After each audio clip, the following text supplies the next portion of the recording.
Today we're going to test to see if the switch valve on these reverse manual valve bodies will or will not pass a vacuum test.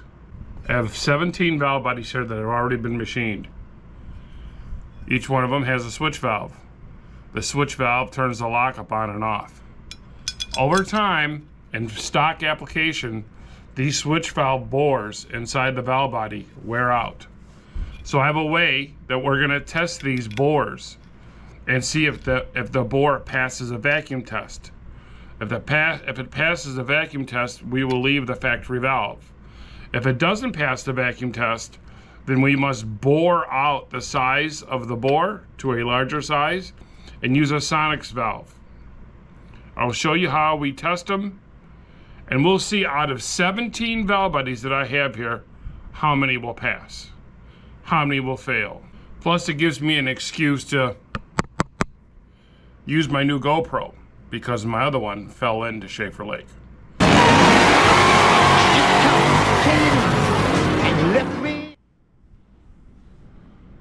Here are our guinea pigs. We're going to test all 17 of these valve bodies with our Sonnax vacuum tester. For it to pass, it's got to have 15 inches of vacuum or better.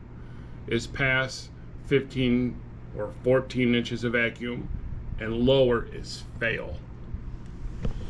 So I'm going to show you how to do one of these vacuum tests on one of these valve bodies, and then I'll do them all, and I'll give you a report of how many out of these 17 valve bodies that I have that will be my reverse manual valve body with lockup. Some of them may or may not be trans brakes depending on how they buy them. All right, the switch valve on these definitely have a tendency of wearing out the bore. Every time the transmission goes in a lockup, the switch valve switches outward. When it turns off lockup, it switches inward. In a simple drive, like an hour's driving, it can cycle hundreds of times. So what happens is the bore inside, which you really can't see. I mean when it's worn out terrible, you can see it. But when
boy, that one's really bad.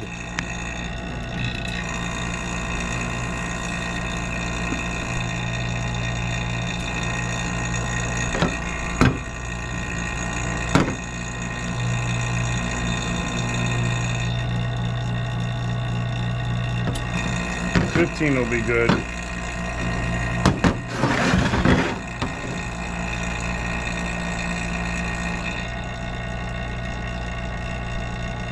$15.5. I mean, that's the borderline, but 15 is good, and it passes.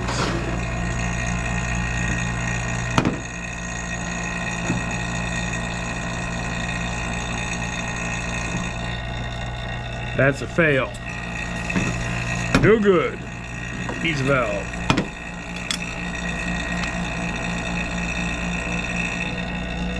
Ooh, another fail.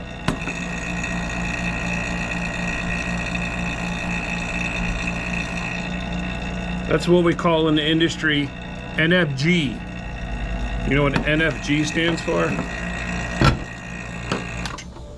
All right, so the ones that are no good, I'm taking the valve out. Another bad one. I get a good one, get a bad one. Get a good one, get a bad one.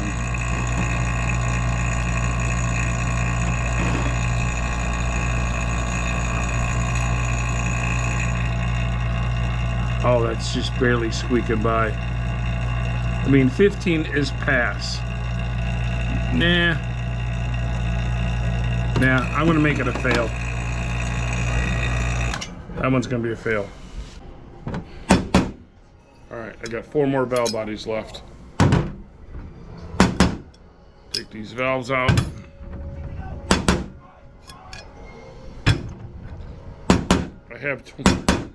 I have 20 Sonnax valves coming on the way. We just ran out the other day.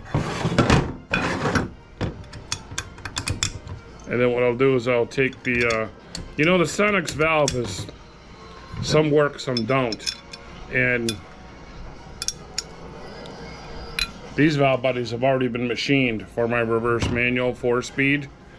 A500, 518, 46, 47, 48 RE reverse manual. Some may be trans brake, some may be not. And it is a very finicky machining process to get these to work. Sometimes we put that Sonnax valve in and it will read 0, which means most likely the valve body wasn't straight in the holding fixture. All right, 4 more.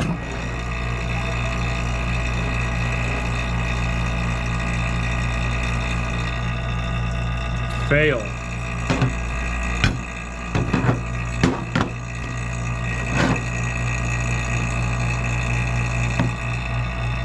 Real bad fail.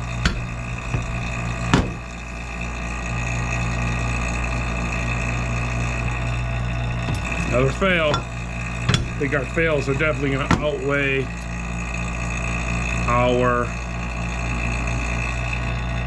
All right, let's try a different color. And a fail. We're just going to check our calibration. Yeah, which is a little bit off. So now I'm going to check them again. Man, that calibration changes fast.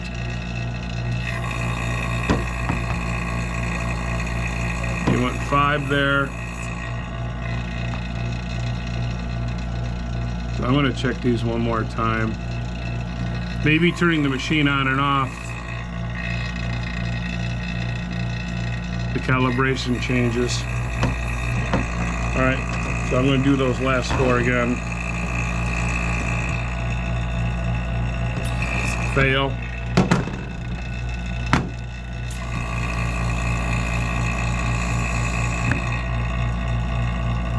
Fail.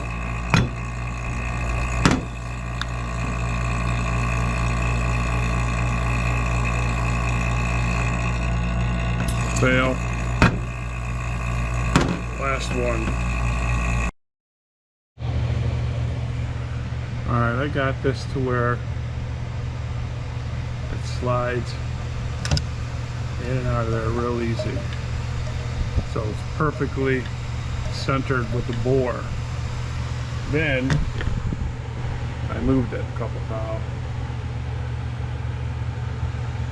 Alright, so let's try it again without me moving it. There we go. So it's nice and easy going in there. And I zeroed the X and Y. So now we're going to do, let's see this camera somewhere. I have these 2 reamers that that come, I don't know if it's a kit, but you buy the reamers and then you use the oversized valve that these come with. And there's 2 different sizes. There's a rough cut and then a final cut. And the final cut is just a tad bigger than the rough cut. So we're going to go ahead and chuck these up in there and make a cut on our valve body.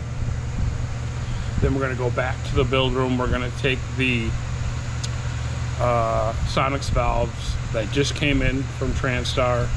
They're here, and we'll put one in there, and then we'll vacuum check it to see how it is.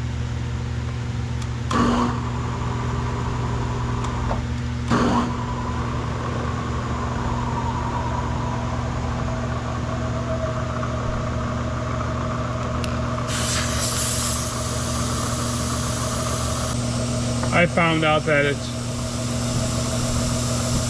best to run this as slow as you can with a little air and a little lube, WD-40, to get those chips out of there.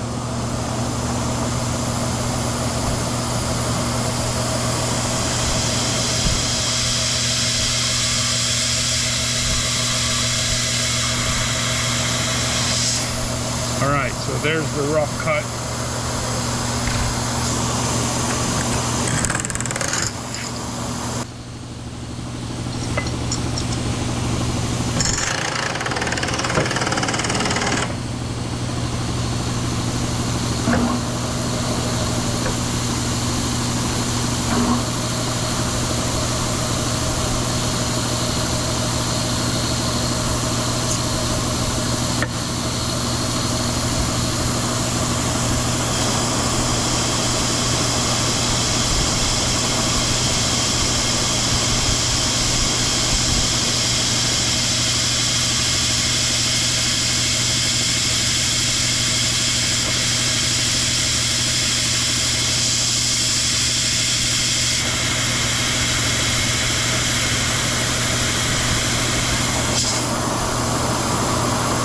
What's up, baby? Is this the Governor Illinois conversion kit? Yep.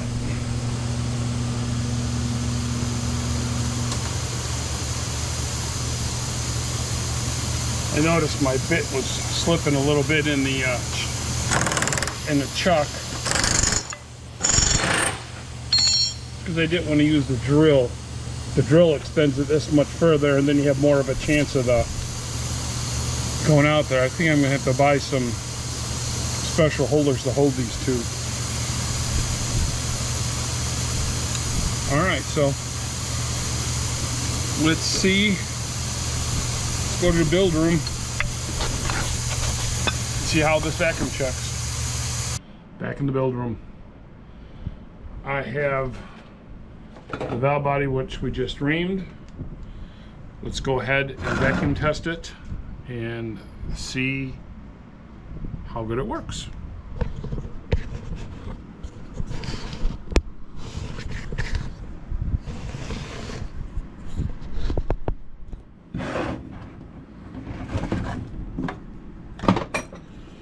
All right, first we're going to calibrate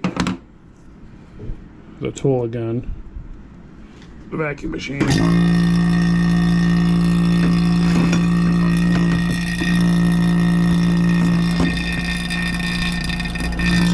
Off.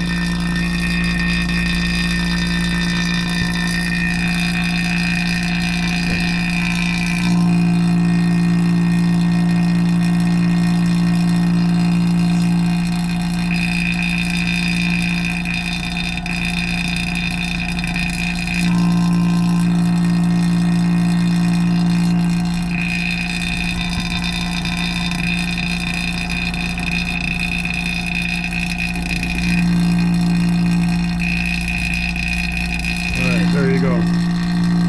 Calibrated.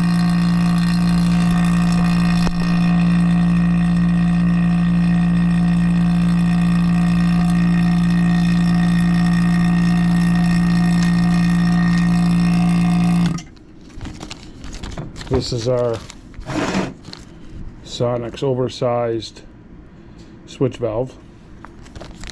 Brand new.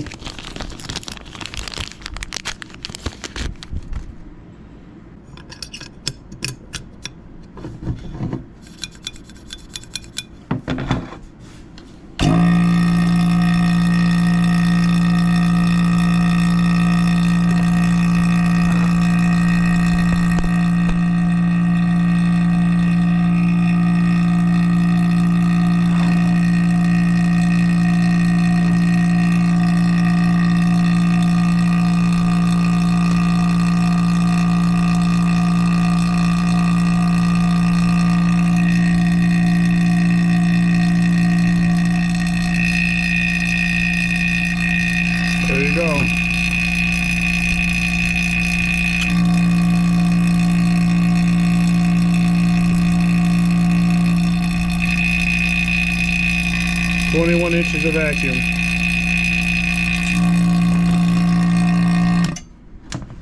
So this one's good to go. Switch valve is in there, oversized, and that is a success.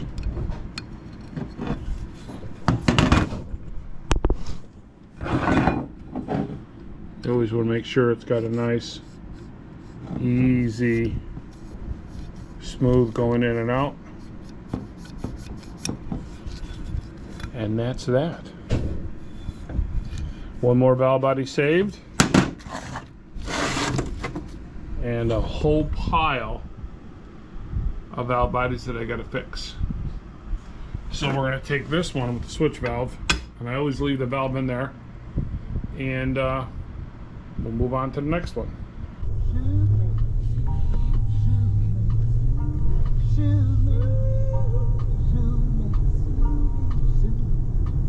Everybody, come on and clap again, will you? Just for me now. I like it like that. Soothe me, baby, soothe me.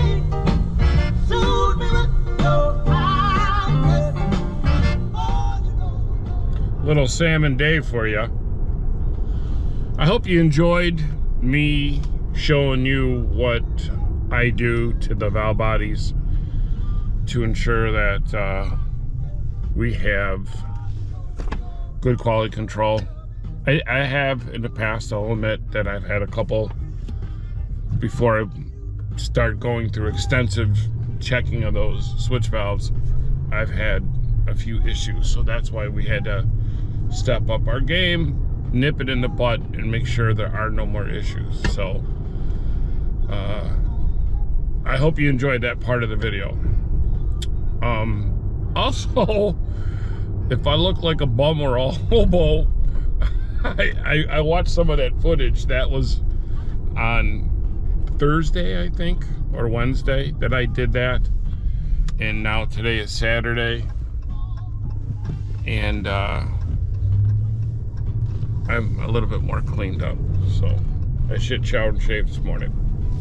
So John, where are you today? Well, today I'm in two places at the same time. This John Cope is in the truck and trailer. I got the trailer on the back. I'm going through Rensselaer, Indiana, and I'm on my way to the cottage. I'm on my way to the cottage to go pick up the golf cart, bring it back. Then I'm going to Portage, Indiana, and I'm going to pick up a 1960s Oldsmobile Tornado or Cadillac Eldorado 425 transmission. I've been looking on Facebook and I found one. It's in Portage. It's only a couple $100, and it's going to make a great video. I had done quite a few of those when I was younger. It was one of the first transmissions I learned on. Well, not one of them, but yeah, it was an early transmission. Back when I started, 425s were a big transmission, and all they are is a turbo 400 sideways, and we'll get to that, and I'll tell you all about that. You should enjoy it. So, John Cope number 2 is in Sykes, Missouri. Thanks to Mopar Joe, I'm at No Name Nationals right now, signing autographs and taking pictures and answering tech questions and everything. So if you're there, by the time you see this, the No Name will be over. But if you're there, make sure you get your picture with the real John Cope.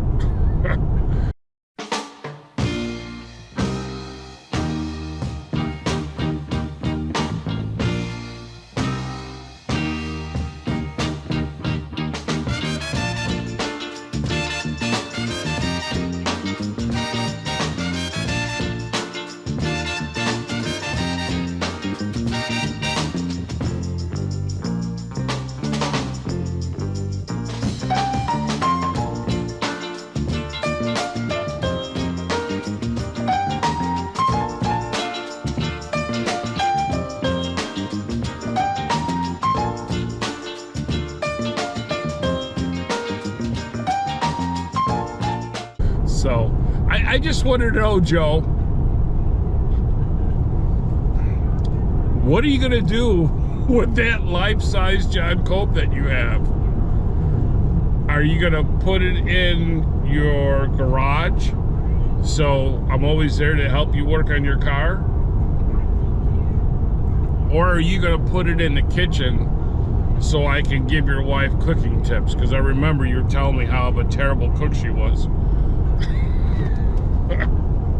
just don't put it in the bedroom. So, all right. Well, I am not too far from Monticello, Indiana. I'm gonna pick up the golf cart, and then when I get to Portage, I'll show you what I'm buying, which I already told you.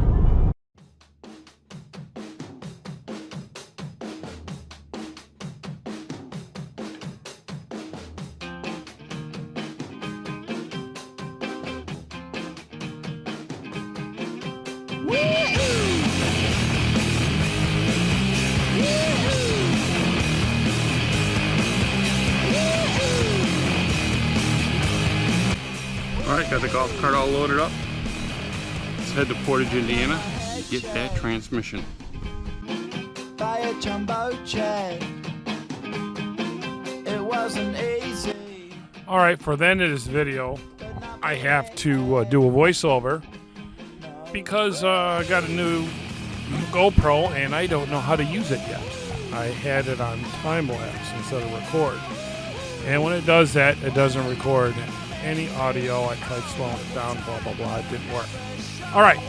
I go to Portage. I pick up this transmission, and the guy still has this 425 transmission bolted to a 500-inch Cadillac motor. Well, he has no cherry picker. I went there with a trailer and a dolly. I just wanted to scoop up the transmission and get on home. But that didn't happen. And he's like, well, let's stay, and I will unbolt this. I'm like, no, you don't understand. You got to do the differential, the inspection cover, the torque converter. There's just too much to take off. I'm not staying here for this long to do that. I said, all I want to do is buy a transmission. I don't want to be working on anything. So needless to say, I left without getting the transmission. A little disappointed. I'll see if the kid can't get the thing off. He was definitely desperate for the dough. So the 425 transmission, I'm going to keep my eyes peeled for another one. I don't have it. It's not going to happen, but it will. So, all right. I think that's it for now. Thank you guys for watching. I really appreciate it. And we will catch you on the next one. So, Mopar to ya.